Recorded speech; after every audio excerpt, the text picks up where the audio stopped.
Hello, good day everyone. It's Abdul Munim. Today I am going to present our research paper, which title is Performance Evaluation of Deep Learning Based Facial Recognition Models on Mobile Computing Environments.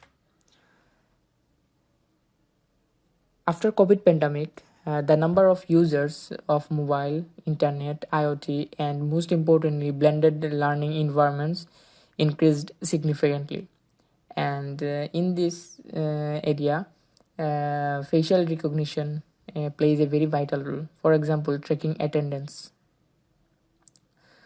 So our research focuses on evaluating deep learning based facial recognition models, especially their efficiency on resource constrained devices.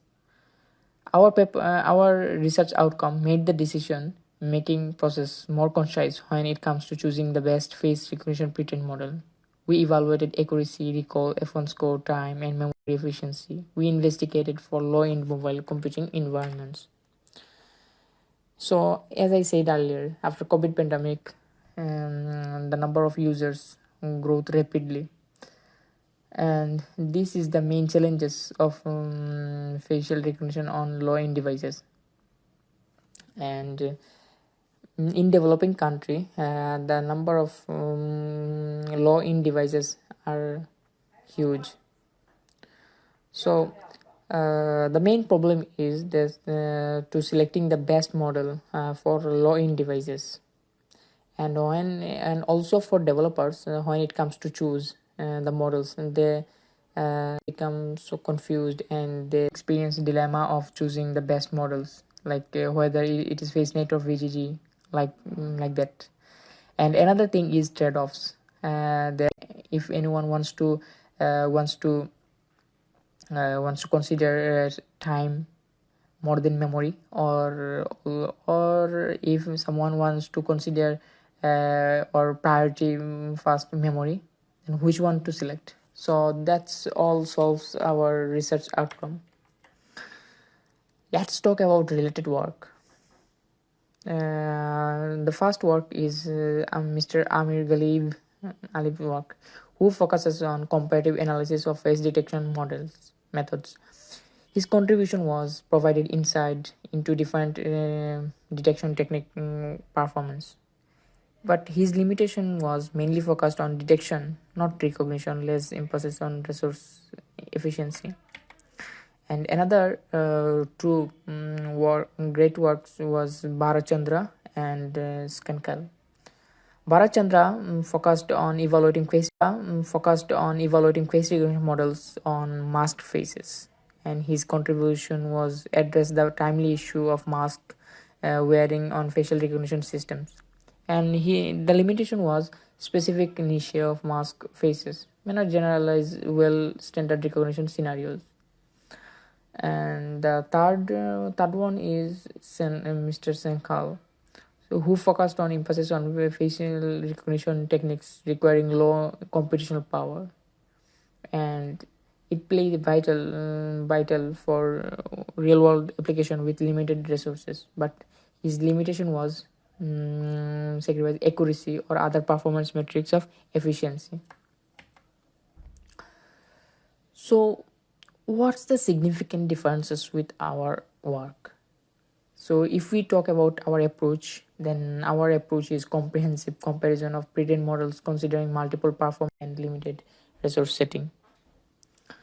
Contribution: filling the gap assembles models so suitability for low-end devices beyond just computational efficiency.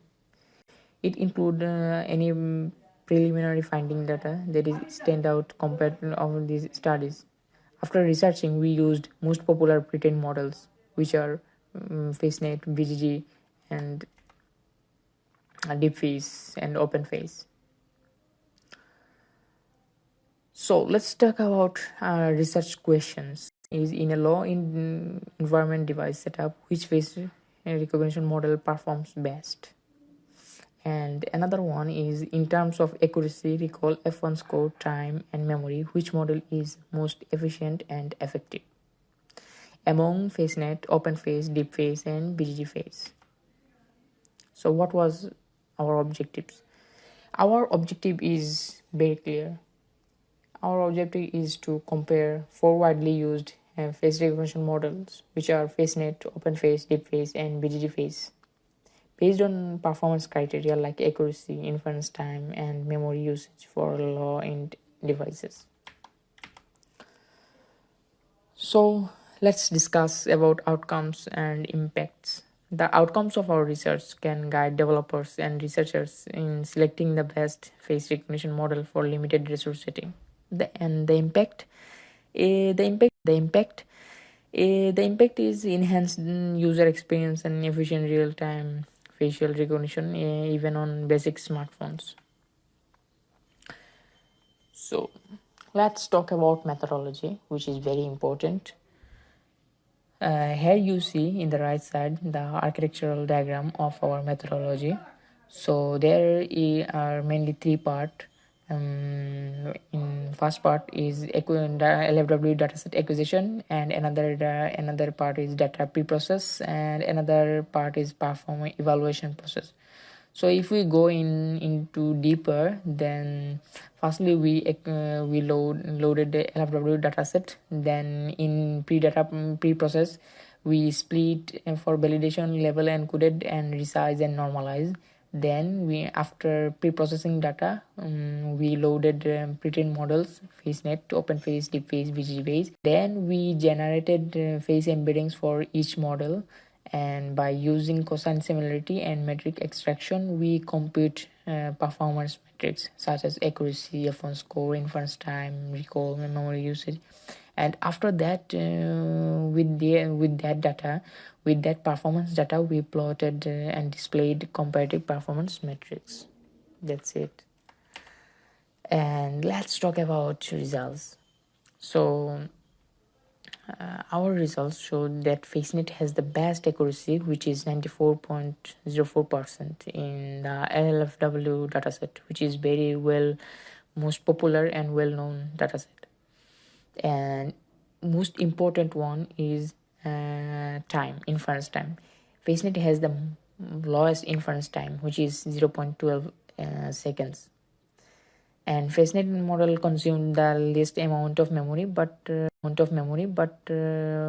most of the models used similar memory. Here you see the chart of accuracy in the right side, and here in the left side you see the memory usage comparison, and in the right side the inference time of comparison. Here you see the comparison between FaceNet and other model like BGG-based. The difference between them is huge. So what's the conclusion?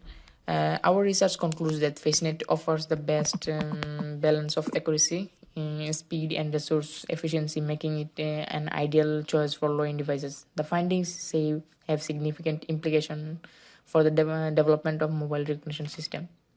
So let's talk about future directions. While FaceNet shines in our test in field of deep learning, is ever evolving models.